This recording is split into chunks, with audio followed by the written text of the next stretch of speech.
معظم انقلاب اسلامی اور آیت اللہ العظمیٰ سید علی سیستانی نے تمام مسلمانوں کو بالخصوص حوزہ علمیہ اور یونیورسٹی میں موجود علماء اور اسٹوڈنٹ کو اس راہ میں جد و جہد کرنے کی سفارش کی ہے۔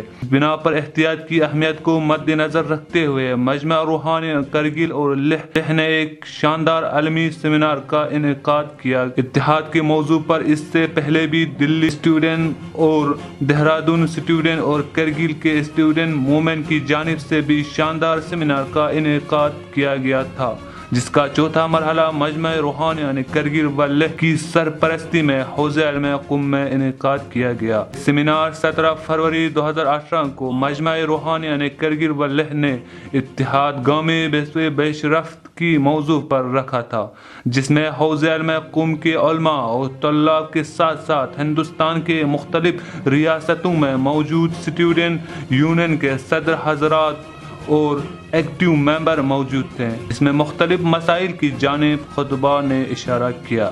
کرگل کے جامعہ میں موجود اختلافات، فسادات، پارٹی بازی، رشوت خوری، قوم پرستی اور اس کے مانند تمام اجتماعی مشکلات و اخلاقی فسادات کی جانب اشارہ کرتے ہوئے بعض خطبہ نے بعض اداروں کے سرپرست اور سیاسی لیڈروں کا نام لیتے ہوئے تنقید کلمات استعمال کیے، جس کی وجہ سے شاید بہت سے لوگ ان جوانوں کو اعتراض کا نشانہ بنایا، لیکن جوانوں نے جو کچھ بیان کیا ہے اس کو پروف اور دلیل کے ساتھ بیان کیا ہے۔ اس سیمینار میں شیخ علی رجائی نے نظامت کی اور حجت الاسلام والمسلمین شیخ ذاکر ناصری نے خطبہ استقبالیہ بیان فرمایا۔ اس کے بعد حسینی یوتھ فیڈریشن کشمیر کے صدر سید علی رضوی نے خطاب فرمایا۔ اس کے بعد جموں اسٹوڈنٹ یونین کے نمائندہ محمد صادق اور مدثر عارف نے خطاب فرمایا۔ آخر میں مجمع روحانی کرگل کے صدر حجت الاسلام والمسلمین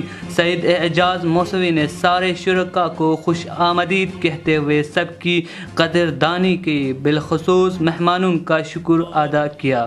ان کے بعد حجت الاسلام والمسلمین شیخ باقر ناصر الدین نے دعائے کلمات کے ساتھ سیمینار کا خاتمہ کیا۔ For more and more updates, subscribe to our YouTube